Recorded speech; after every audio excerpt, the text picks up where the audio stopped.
All right. Here with Connor. And this is, I think, the first one that we're spread apart so far. You're on the West Coast, I'm on the East Coast. Yes, I am. And the first time I met you was at a meetup group for writers in Salem, Oregon. Yeah. It's called Shut Up and Write. I think Ted was the guy that was running that. I tried to get in touch with him for this, and I haven't heard from him yet. Maybe I don't have a good number. Oh man, I But will. I'll try to get a hold of him for you and let him know you're trying to get a hold of him, man. I talked to him all pretty right. recently. Oh, okay, cool. But we did that writing meetup group where everybody gets together on however often it was, and you'd shut up and write for an hour. And then after that, sometimes we'd go get something to eat or a drink. So that was good times. That's the thing I liked about those writing meetup groups, and I'm in one here in Jacksonville, is meeting some strange people, because strange people write, but Yes, we do. that was the fun of it. And then I moved out here to Florida. You moved to Texas to do some cowboy stuff, and now you're back on the West Coast. So what have you been up to lately? I will touch on what you. I did end up doing a lot of cowboy stuff because I ended up working at a feed store for most of the time I was there. So there's nothing really more cowboy than throwing hay bales and hay rounds all day and bags of feed. So that's pretty accurate. Yeah, I mean, besides just working, you want to know more about like the projects I've been working on and stuff, or? Sure. I'm still working on my book. I'm easily over 100 and maybe 200 pages by now, which I'm very proud of, even though I haven't really gotten to the very end of it and started revisions and drafts and stuff like that. I'm still very proud of it. I've started a second project, another book. Only got a couple chapters of that down. I I've been recently having a hard time like setting time aside to write, which it's just been very difficult to find time. I actually tried to start my own shut up and write group here in the town I'm living in, and nobody ever came. It was a real bummer, but eventually I canceled it. But it was a real shame. I was like, I'm too far away from a big city. I live in too small of a town to really get anybody interested. Yeah, one thing's for sure, it'll bring the strange people out. You just gotta leave it out there long enough. Man, I tried to do every Thursday, and I had it up for at least 2 months, and Hmm. got to the point where it would come Wednesday night. I'd be like, all right, is anybody coming?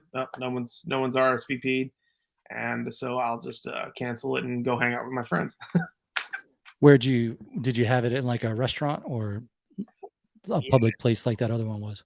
that coffee shop was great because it's open so late. But here in Mm-hmm. town, nothing was really open past 8 o'clock, or not 8 o'clock, 7 o'clock was like Panera and stuff. So I tried having it there, but again, nobody seemed interested in coming. I mean, it made sense to me. It would have drinks, it had free Wi-Fi, it had all the stuff I thought would, and space. It had plenty of space. It's not a small building.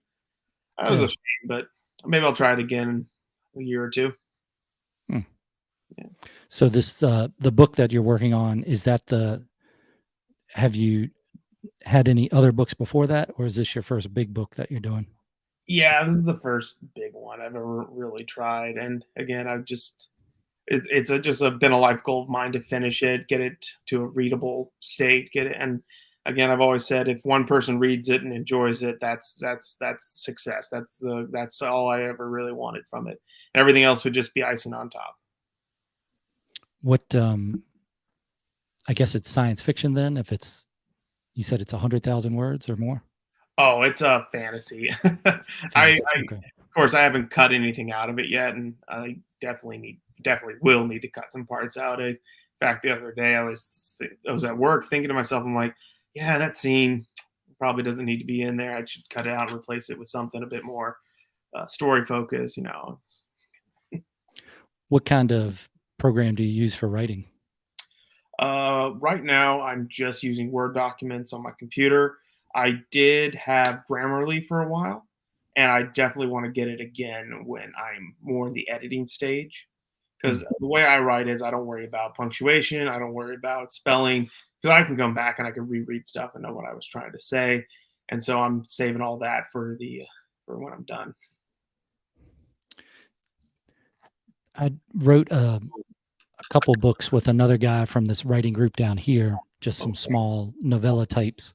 And we started off with the Google one.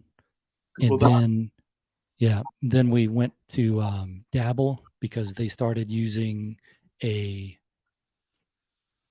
they had a, at that time, it was a beta thing where two people could look at the same thing. Usually it's just used for one. And that worked pretty well, but it did separate your things into chapters, and it made it easier to see when the other person was working on it. You could work on it at the same time and see what they were doing. But when I write, usually I just use a Word document and then just keep some notes somewhere and go like that. But with that many words, how do you separate it in? Is it just one main document, or do you separate it in different scenes or chapters, or how do you do that? Well, I definitely definitely separate it up into chapters as best I can. In fact, if I get to a point where I'm like, oh, that's where you end the chapter right there, or that's the perfect place to like jump off, I'll leave a note for myself. And the way I leave notes in the Word document is I'll just highlight them because Hmm. other than certain things in the story that I want to reference back to, nothing's highlighted. So often when I'm hitting like writer's block, I'll go in, I'll say, okay, I need to jump forward because I know where I want it to go. I don't know how I want to get there. So I need to come back and write the connective tissue of the story a little later. And that helps because my thing is like, I just need to get it down on paper first and then I can come back and fix it later. So, yeah. And also different colors of the highlight for different things Hmm. like vocabulary and stuff like that. So, Hmm. yeah. That's great that you got to write a book with somebody, a friend of yours. Yeah, we did two books. It was interesting thing to do. You give up a lot of your. I think that's how it works. Is we were both the same way, where one person we'd write a little bit, like we'd talk generally the idea about it together, and then when we were using Dabble, he would just write a section, and then I would read that and go, okay, put my comments on it if I had any or any questions about it, and then I would just pick up from there and write the next part, and that kept you going because you didn't want to hold the other person up when they were writing, and if you didn't, then the other person would just keep writing, and you're like, whoa, now I'm excluded from the story, I need to get back in it. But it ended up being a good mix between both of our writing, and we both were not so protective of what we wrote that we weren't willing to change it. So I think that was the key on collaborating. Oh, Have so you collaborated with anyone before, or? no, but I'd definitely be open to it. Again, I haven't been able to like because when we did the Shut Up and Write in Ted's group, we had a pretty steady group of people that would all show up. I don't remember if it was a weekly or bi-weekly basis, but we had a pretty you, me, Ted, and then there was a couple other people who all showed up fairly Mm. regularly and regularly. And I was really hoping to cultivate that here in town, and I would be able to kind of get something like that going. That way, if I ever needed somebody, like, hey, can you reread this and give it a look see, and I can read something you've done and give my thoughts on it. I'm hoping to meet more people who are into writing and do writing as a hobby or as professionals, and then I would be totally open to collaborating on something. I don't know if again, my thing is finding time to write. So it'd be hard. That would be like the main contributing factor in working on something with somebody. During the day, do you like when you think about, like, do you have thoughts about writing and then take notes on it on your phone or in a notepad or anything like that, just like lines or scenes or anything? Absolutely. I fill this whole notebook. This is my home notebook, though. I don't take this out on Okay. the road with me, but I got a whole bunch of stuff in there. And then, yes, I do have a note section on my phone. It's a lot of it's names or names for Mm. places, which I always have trouble doing. And I have a lot of friends who play D&D now, and they will usually just use a name generator. I'm just like, ah, Huh. I want it to mean more than that. Either needs to mean something or sound good. can't just be, random generic fantasy name insert here. So Yeah. yeah, no, Jeez. definitely. Yeah, Oh, go ahead. I think that's the key is to keep you writing, you have to keep writing. So if you got the book and you're still thinking about it and it's in your head and the story is bubbling up and wants to get out, then I think that's when you start writing. Yes, definitely. Again, I have good, everybody has good weeks and bad weeks, and when I'm having a bad week, I'm not thinking about the story or the characters or where how I want it to end at all. And it really reflects because when I get time on the weekends to write, I'll go to a coffee shop here in town. In fact, the barista who works there, she finally asked me, like, "What do you work on when you're here? You're always here and you're always working on your computer." I was like, I appreciate you asking. It made me feel good. Uh, yeah, but if I have like a week where I don't get time to think about it, or it's particularly stressful, it can be.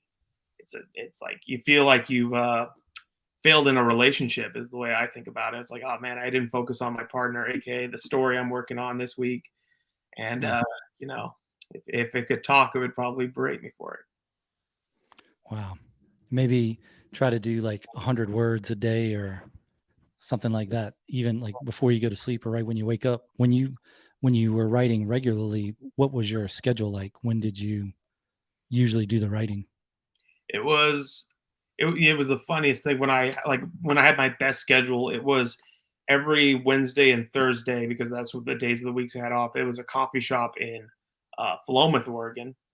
Philomath? Yeah, it was Philomath, Oregon. And I would basically get there. I would wake up as early as possible, get there right as they opened, and then work for a solid 3 hours. That would on a good day, I'd get 3 hours in. On a bad day, maybe only one or two. And I would just do that every single week because no one needs you on a Wednesday and Thursday. They always need your help on Saturdays and Sundays and Fridays. So it was Hmm. very useful for me that I was able to. I didn't mention this when we first started talking, but I actually helped my dad renovate a house, and so that ate up a lot of my weekends. And now that I only had time I have off is weekends, it was that really wreaked havoc on my writing schedule. So Hmm. yeah. Got to make the time. Got to make the time. Yeah, but man, when you spend all day painting or ripping up flooring and stuff like that, the last thing you want to do is focus on something mental. You want to shut your brain off and just Hmm. relax. Yeah. Have you ever gotten into that flow state of writing when you're in the story and it seems like it's writing itself, or either a character presents something that you didn't think was going to happen? Oh yes, absolutely. Again, last day was writing on Sunday, I absolutely entered that flow state, and that is one of like people talk about like mental health care and taking care of your own mental health. Like entering that flow state and working on my book and like kind of just writing characters out and writing scenes out is like one of the best things for my mental health. It is that is the bomb on all the problems I have throughout the week, and I absolutely love it. Oh, love it so much. One of the things I found that helped with writing, more so with fiction or writing a book rather than poetry. I've been doing a little bit of poetry lately, but with writing books or stories, I found that working out or doing something like running or walking, where you cutting the grass, whatever, and you can listen to some music, and then the music helps because I guess you got that creativity going there, and then you start thinking about the story, and you end up planning like a soundtrack for your story. And I sometimes my chapter headings or section headings are the names of the song, and then I listen to that while I'm writing, and then it seems to help me visualize it a little more. Had any dealings with that? That's a great idea. I definitely do try to find kind of background music whenever I'm writing. I was trying to do like I can't listen to other people talk and write at the same time. So anything Mm. with lyrics, I have a hard time doing. So it's usually background piano music or background cello or something like that when I'm writing, and it does have a effect on like if it's a somber scene and I can get a somber song that I'm enjoying listening to, it definitely helps. Uh, it you talk about that flow state. It's kind of like the emotions I'm feeling while I'm writing. Definitely are impacted by the music I'm listening to at the time. I forget who said it. It might have been Stephen King. He said that when he writes, I'm pretty sure it was Stephen King. He said when he writes, he listens to the same song on repeat over and Hmm. over again. I haven't Huh. quite had the nerve to try that because if I listen to a song twice in a row, I get sick of it. So, but Oh. it's an interesting thought. Yeah, I didn't know he did that. I do that sometimes when you're if I'm running and thinking about it, then I'll start that song over again and try to start the scene over again, and you're visualizing at the same time of what's going on. It doesn't work so much with dialogue, but it helps with just that overall scene, getting that straight. Hmm. How do you keep straight all of your notes when you have all these different ideas and you're just putting them in there? How do you go back and put those into the story later? That is something I do struggle with because a lot of my notes tend to go towards world building, and you want to insert those things organically. When you think of something like important, like recently I've been trying to like map out the history of the world so it can be, and like what is known history, what is unknown history, and how can I reference that and work it into the story organically without it sounding like an info dump or like just cheap dialogue. And I would say I don't have great organization when it comes to the notes. I do Hmm. know if it's something that I know I'm going to write about soon in like a chapter, like, oh, that's coming up. I need to focus on that. I'll revisit all my notes and I'll just a lot of them are on loose pieces of paper. They're not all in like a nice notebook. So I'll stack all the ones that I feel are poignant to that chapter. Like I just wrote in a new character again, and I just like, what do I have on? She was a girl. I was like, what do I have on her? Like everything I'd written down about her culture, her family, everything I'd written down, and it wasn't huge. She's not a major player, but it was a pretty good stack of paper. Hmm. Yeah, you end up with like a little the behind the scenes story of everything. And I guess that's why when you go to editing or you get somebody else to read it, it's important to that they let you know if there's any gaps in it, because the story in your head is always going to be more than whoever's reading whatever there is. Yeah. Hmm.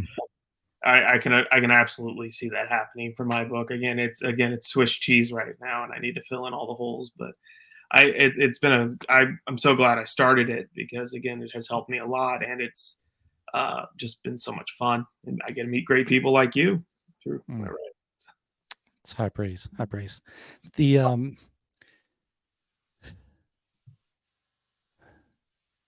other story that you're working on, what got you started on something else when you had this other one that's going?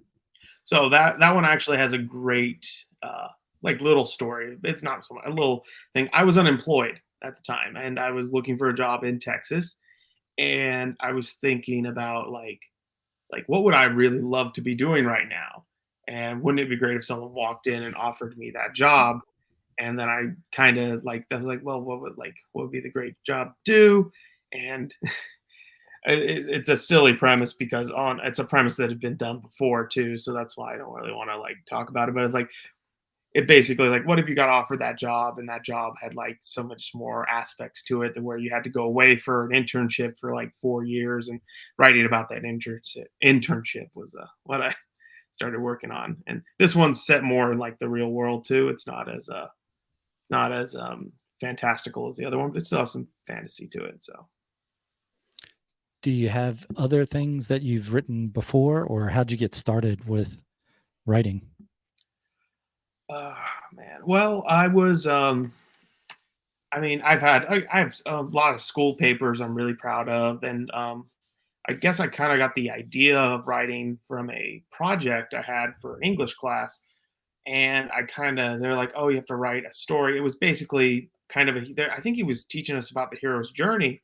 He's like, I want you to write a hero's journey story, and I got such a I was just so excited for this idea I had that I asked him if I could write it as like the first chapter of a book.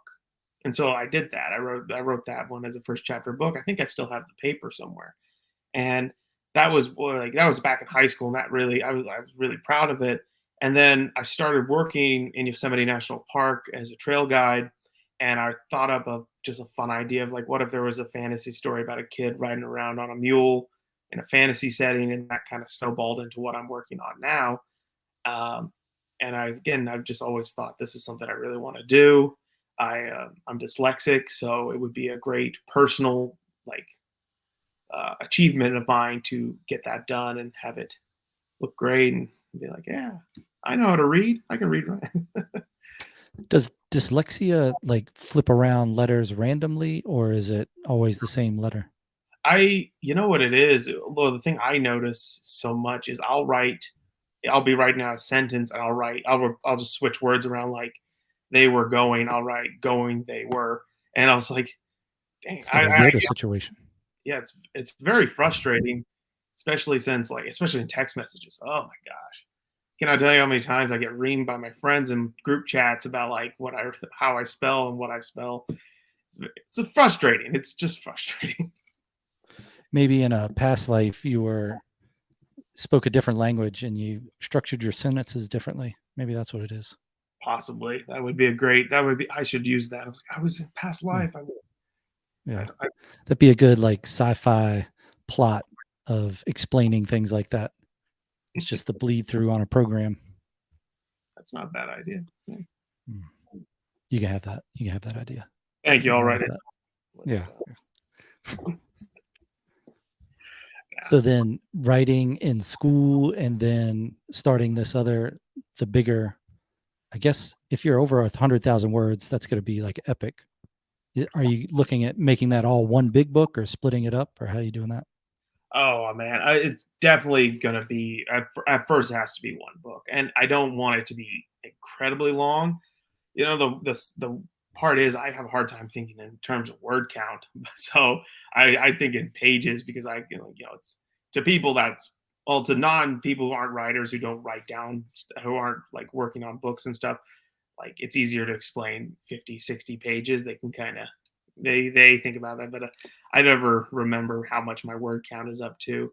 I would love to do a sequel. Again, it's like it's all about like getting that first book done, and then we'll see what happens and keep writing sequels. I definitely don't think it's going to be like the definitive end to my character's stories. I'm definitely going to leave it open to more stories with them and stuff. I'd love to keep doing it. Have you thought about how you're going to publish it or any of that, like daydreaming about that? So I actually met a lady. She was a neighbor. She was telling me how easy it is to publish these days because a lot of people can publish through companies like Amazon really easily. I I might have you might have to go through that route, or you could self-publish, which I've known a lot of people to do. People I've talked to who've self-published, and it seems harder, but also you're more connected to your work. You're not. It's not as much. I'm going to give my baby off to somebody. You're promoting yourself and your book a lot more. I think with that, and I think that's the way I'd like to go. It would be hard to do, but I think that's be the best road for me to travel if I ever did publish. Yeah, it becomes marketing after you finish writing. I did that first one I did in 2012, self-published it through iUniverse in 2014. And since then, I've self-published it through Amazon KDP after I figured out that that process was a lot easier and a lot less expensive. Like self-publishing, in my experience, was basically their marketing to people and they're making their money off the writer and not off the book sales. Like I get a lot of calls even now, just cold calls from different places that I guess I'm on some sort of database since I did that self-publishing, where they say, we have this event going on in this place at this time. We'd like you to be a part of it. And you're like, oh, okay, great. Where do I pick the ticket up and where will I be staying? And they're like, oh no, it's you pay for that and you pay for talking at the event or for a table at the event and all that. And I was like, well, I'd like to be taken off this call list because I know I'm not famous, but a lot of times when they call, and they'll say, there's a lot of interest in your book for like turning it into a script and making a movie out of it. And I'm like, okay, great. What are the main characters? What's the story about? Yes. And they're like, so that's, and then you see a lot of YouTube videos that explain the vanity presses, I think they call them, and writers' agents and things like that. In my experience, and I've made tens of dollars writing that. It's probably mostly from my mom, but maybe some that I bought myself too through Amazon. So my experience is Amazon is much easier, and you have much easier, much cheaper, and much broader reach than just a regular place. But if you get your own ISBN number, you can get it from Amazon KDP as well. But if you get your own, you have to buy those, and finding out where to get those that are actually real, that's tough too. But I've just started going through Amazon for everything, and then you send your book to the Library of Congress, so it's on file there for whatever that means. And yeah, I found that Amazon has been pretty good. Guess what? You're going to be the first person I talk to if I ever get into the publishing phase of this book. Now you know Yeah, that, right? yeah, Absolutely. you will get into it. So it's, yeah. If I had it to do over again, I wouldn't have done the self-publishing through a company, but I don't know if, I guess Amazon had their stuff going then. Yeah, I mean, you're part of the big machine of Amazon, but it's also easy to get a book printed. You don't have to print 300 of them or more. You just get one at a time. that's A nice. lot of times they're printed in the US too, so that's cool. Oh, that's great. Oh, I'd love that. Do you have a schedule in mind, like for your goals of finishing it? Do you have like some way of tracking your accountability, or saying, I'm going to finish this chapter by this date, or I'm going to finish the whole book by this date? Well, again, whole thing about trying to start up another meetup was trying to give myself some accountability and like, they have that social pressure of having people showing up and give myself right. I do. That is a very good point. I should probably set a goal to like at least get the rough draft done or the first draft done. Uh, again with this whole like house project and everything, it kind of turned my life upside down in a good way. I mean, I learned a lot of skills from fixing up a wasn't like quite a hoarder situation, but it was a pretty nasty house when we got hold of Hmm. it. So yeah, mm, yeah, Did you figure out a nail schedule and the standard offset for interior doors mounting, and or yeah. not? uh, Mostly painting, flooring, and patching, spackling. The living room. I do not exaggerate when there was easily 300 nails in the wall of the living room and dining Hmm. room. The previous owners loved to hang stuff up. They really Hmm. liked hanging stuff on the walls. And That's a good place to put your hoard. at least it wasn't on the floor. Yeah, that's a good Hmm. point. No, but that has got me thinking. Maybe after this, I'll try to think up a time schedule and a. I don't know how to give myself accountability for not reaching those goals, but that's definitely something I need to think about if I want to be serious. The thing I found easiest was that daily word count. And I mean, you can look at your word count just on your Word doc, but Yeah, you try to do 300, I think is a good number. 300 words a day. That's, anybody can do it, and it just takes a few minutes if you're just writing. And then at least at the end of the week you're close to 1,000 or more words. I mean, we can never do math in public, but oh, no, absolutely not. when I started that first book, which was a novel length, I was doing 3,000 words a day when I was working on it. With like, I had a whole list of, I'm going to finish this by this time, this by this time, this by this time. And it's easy, I think, to get lost in looking at YouTube videos about writing. And you're like, well, let's just see what this writer has for their like place they write. Let's see what that looks like. The next thing you know, you're a couple of hours into YouTube videos and you haven't written anything. Yeah. So if you put just a note on your computer when you open it up that says write 300 words a day, and then you just take care of that, or it could even be less, even less. Then as long as you're doing something and you're showing up, that's when I think that's what changes things. You get that schedule going, even if it probably need to do it almost every day instead of just on days off and things like that. But Yeah. hmm, Yeah, well, I also try to go to the gym as much as I can, and I get yeah, it that's an excuse. I'll admit that is absolutely excuse I use. Is like, oh, I just got back from the gym, and now it's 8 o'clock at night, and now I want to go to bed in X amount of hours. You talk about going down rabbit holes online. I am absolutely the worst at doing that.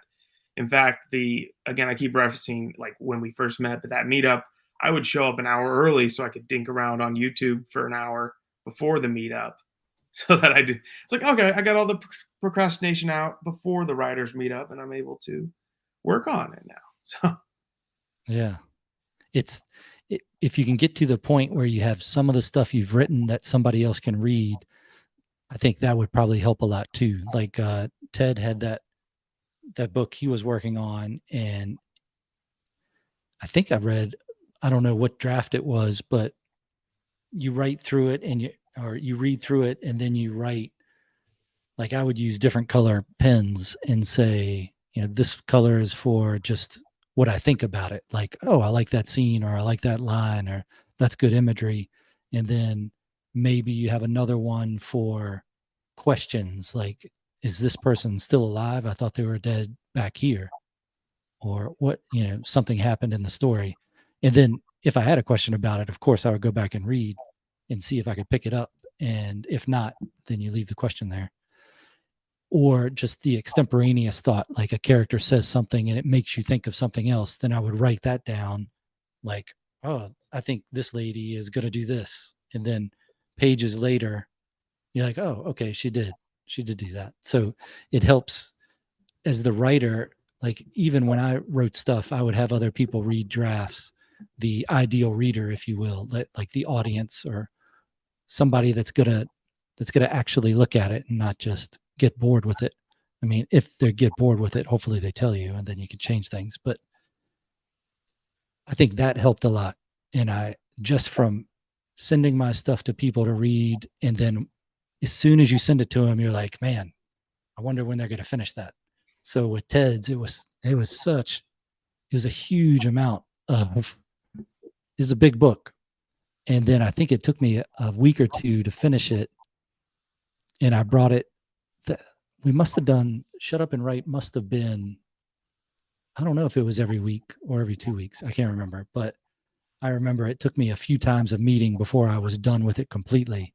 And I could tell he was interested in reading what I had written about his stuff, because that's what I was as soon as I'd send it off to someone else. So that might help if you can break up a longer portion of your story into a little piece, like the beginning, the first chapter or whatever, and just get it to the point where you can get somebody else to look at it. And if you need somebody else, you can send it to me. I'll look at it all right. and just get some ideas back of, I think it keeps you going, because writing is very lonely at times. I mean, when the characters aren't talking to you. Yes. Yeah. No.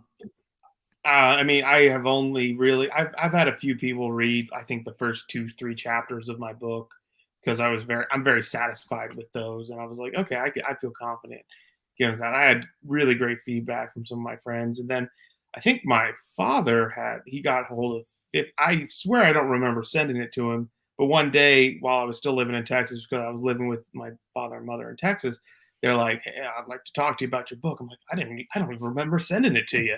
But he really enjoyed that. But he's clearly an unbiased reader, and he really. Hmm. But no, I will definitely take you up on that. Again, I just need to go through and fix all the spelling and grammar mistakes.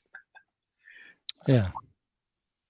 The what was that program you were talking about that did the spell check and the grammar check? Is Grammarly, that Grammarly? Yeah. yeah, Grammarly, I've used that a few times. It's pretty good. It's a good feeling when you put your stuff in there and it comes back like 90%. You're like, oh, okay.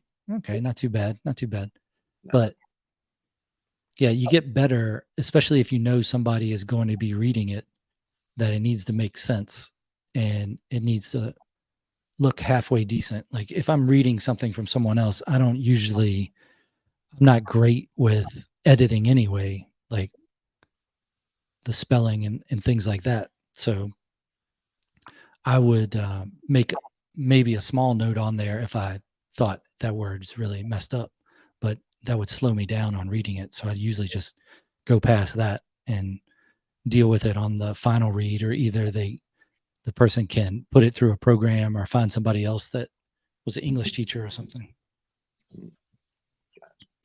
So you have friends that have read your stuff. That's good. If you got people that are out there. I mean, it's hard though. I mean, if you have, it's hard to put yourself out there, especially. I mean, I think growing up, we have you have that time where like you put something in front of a teacher and you're just like praying they like it, not even for a grade, just because you're getting judged. And I it's something I want to work on, and something I know I have to do if I ever want to get this thing published, is to get it into the hands of proofreaders and people who understand stories and stuff like that, and basically have them tear it down so I can build it back up again. But I remember that night you finished Ted's book, and Hmm. we all went out to drinks after Shut Up and Write, and you two and him basically talked about it the entire time. I think it was at the Yeah. Ranch in Salem, is where we went to Yep. eat, and I sat there and I just listened. I was having a good time just listening to back and forth about like what you liked, like stuff. And it's like, oh man, I loved how this part of the book worked and stuff like that. I was like, oh, that's awesome. I Yeah. like. I brought that. I had it in that 3-ring binder. I brought it through to the meetup, and I had told him I was trying to finish it. I took a few days off of work to get on it because I was trying to do like 20 or 40 days or 20 or 40 pages every time I sat down to look at it. But and you don't just want to, not write, not pay attention to it. You want it to mean something. Mhm. And I gave him that book when we sat down at the Shut Up and Write, and that's the time where you're supposed to write. You're not supposed to do other stuff. And I started writing, and then he was writing, and then about 5 minutes into it, he stopped, got the notebook, and then started reading. So yeah, I'm surprised it took him that long to do it because I know how exciting that is. Yeah, that's awesome. Hmm. How many When books? you Oh, sorry. go, what you got? I don't know how many books have you? How much have you gotten published since we last talked? Well, number one, everything I've published has been self-published, so it's not like I have a person I send it to, an editor that looks at it, and then like 4 or 5 ideal readers whose opinion I value, and I'll change things around if it makes sense just for them for people to understand it, or you have to explain things more. But I had that one book that was the novel length. I think it was 80,000, 90,000 words, and that was reduced a lot because I was going to do 3 parts or 3 books from it. And then when I was writing it, I was like, nobody's going to read 3 books of this.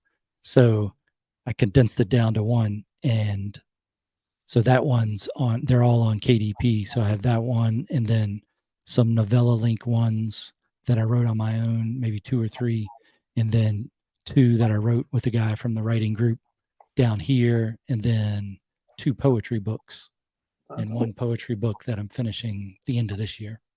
Oh, that's But awesome. the getting back to that, the KDP thing, it helps you go through how, choosing the size of your book, choosing your cover, either getting one made or making your own and putting it in there. And then their program is pretty good. Then you have a little section on there where you can fill out like the author's corner, where you have all your books there. So if somebody goes to that site, they can see them all. And yeah, it burned when my father-in-law gave one of my books 3 stars. But what are you gonna do? What are you gonna do? What'd you get him for Christmas that year? That's what I want to know, because I'd get him a fresh copy of the Mm, book. They'd reread it. mm. Yeah, he said he didn't understand the ending, and then I said, "Well, what do you think happened?" And he explained it, and I was like, "That's the ending. You got it." So I don't know what was up with that, but oh well. Oh man, that's awesome, man. I'm glad to hear how many that you've gotten so much done. I'm impressed. I really am. There's a lot of when in the world of self-publishing, there's a lot of bad books, but in the world of regular publishing, there's a lot of bad books too. So I know you just put your work in and then see how it goes. It's out there. Yes, you got to get it out there. When you have your areas when you're writing, and like I know you said you go to a coffee shop and you wrote on the off days. Did you have any time where you wrote other places, or that you would set up a space where you would know that when you were in that was you were there to write and nothing else?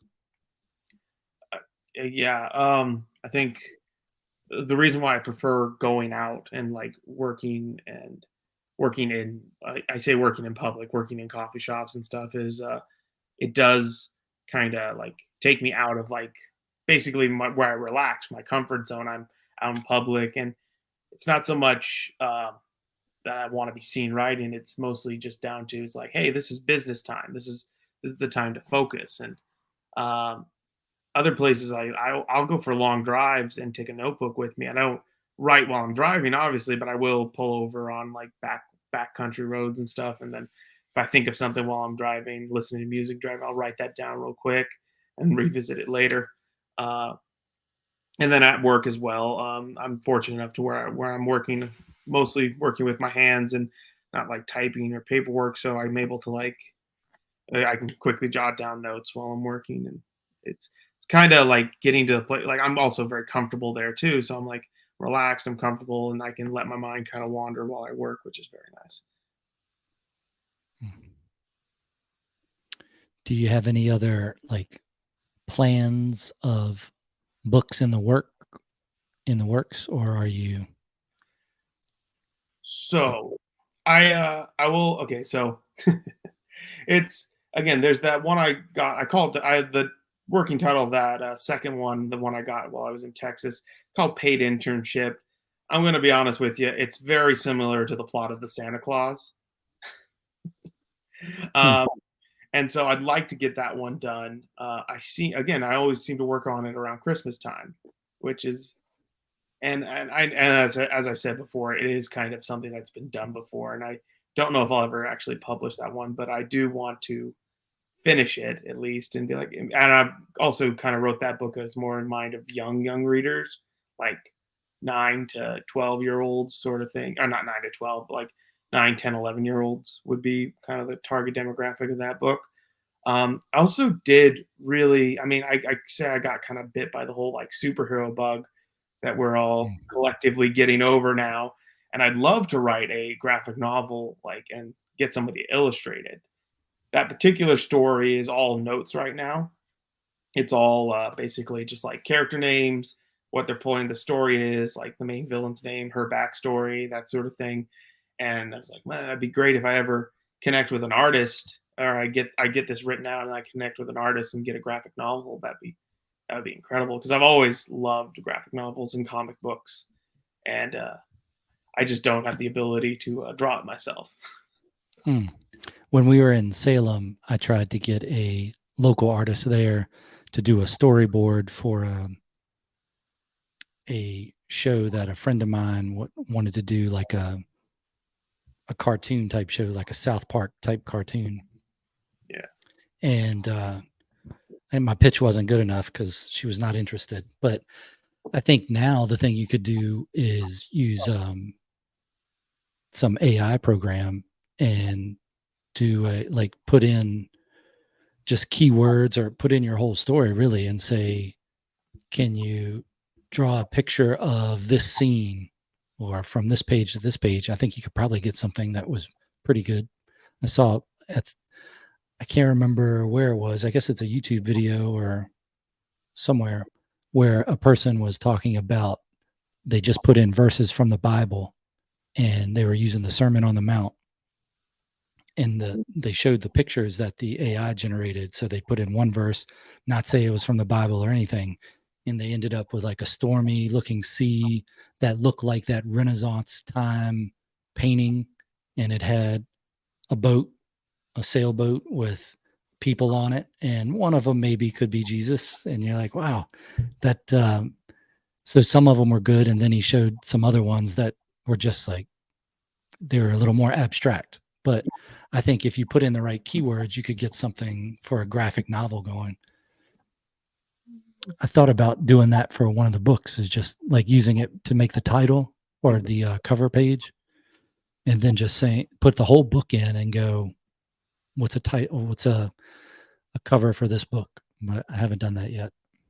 I mean, Something to look at. it's something to think about, definitely. I mean, AI art has always been. I mean, I have my own opinions on it, of course. Like, again, I'm not an artist, but I get why the people in Hollywood and well, AI writing too. I absolutely support why people are striking against it right now in Hollywood. Um, you could do that, or you could potentially use it for inspiration. I don't know how good it would be for like like a lot of pictures. Possibly if you got a simple enough program, or like, hey, draw this as a comic book, sort of thing. But Hmm. I don't know. I mean, Somebody's out there working on that right now. yeah, probably. I guarantee you somebody's working on that right now. I think there was you were talking about oh man, you were talking about how that show you were talking about was about South Park. South Park Yeah, had, that type of animation. Yeah. I don't remember exactly where this was, but they had a AI generated no, it was AI generated Seinfeld. That's what it was. It was an AI system writing like Seinfeld episodes, and it was Oh, continuous. It never stopped. Somebody obviously put in every episode of Seinfeld, and they're like, "Here." They just let the program run, and people were watching it, going like, "What's AI Jerry going to say next?" And it wasn't. If I remember correctly, it wasn't actually. It was more like stills, and with okay. words underneath it. It's like uh, George, and Yeah. then it like cut to a picture of Jerry. Oh, Jerry Seinfeld. But Weird. yeah, AI is crazy, and just like like all the modern technology is just leaps and bounds. It feels like it's just growing faster and faster every day. It's crazy. Yeah. I wonder if that computer intelligence is just going to be so far past human intelligence so quickly, if it's not already, that it just doesn't worry about us at all. It just goes off into, space travel somewhere, somehow, interdimensionally or something else, and it's just gone. Why waste your time here with us? I mean, as long as we don't strap it to a rocket, it is going to be stuck with us, I think, or put it in a satellite and takes itself out of orbit. You know what's always Yeah. funny to me is whenever I see like robot uprising or movies about uprisings or TV shows, the robots are always like super strong, and I'm just like, why would you ever build them to be super strong? Give them like toddler hands, and they can't crush anything. And then if it does go AWOL and tries to Terminator us, it can't do it because it's got toddler hands. I think Melville would have a thing to say about that, like in Moby Dick, where he talked about the whale's tail, and he talked about how size and strength are a big thing. And I think it would be a personal affront if we were overthrown by small, weak robots. That if we get destroyed, we want these strong Yeah. gorilla strength robots to do it, so we could be like, look, we didn't. How could we? How could we? How could we do anything about that? And then you'll have some guy like me going, "Why'd we give them gorilla strength? Like I had why would you give a cleaning robot gorilla strength and it strangled my grandma? Like why would you do that?" What was wrong with the Roomba? Yeah, Exactly. What was wrong with it? It didn't think, it didn't complain, and if the cat sat on it, it didn't blow up the cat. yeah. It always listened to you and report back to Xi Jinping, but it, Yes. besides that, it's No. okay. No, I don't want that robot uprising to happen because I am the worst at like yelling at uh, any robot that doesn't do what I it's like or like you get in a car and you take the wrong direction on the road, I yell at my GPS and it's like rerouting. Shut up. They're definitely keeping track of that. They're Oh yeah. definitely keeping track. I'll be the first to go. Yeah, definitely. Mm, mm, mm. Man. So then we've talked about your writing process. How's your plans for the future then, or just to keep working on that boat? or on that book, and then what do you got? I mean, I have a very difficult. It might be tied back to this dyslexia, but I have a very hard time like thinking more than 6 months ahead. But if I could turn it into a career, I absolutely would try. I would go for it. I'd be like, hey, listen, you have this opportunity. You keep doing what you're doing and keep it as a hobby, or go this other path and try to make a career out of it. And I think I'd absolutely jump at the chance to do that.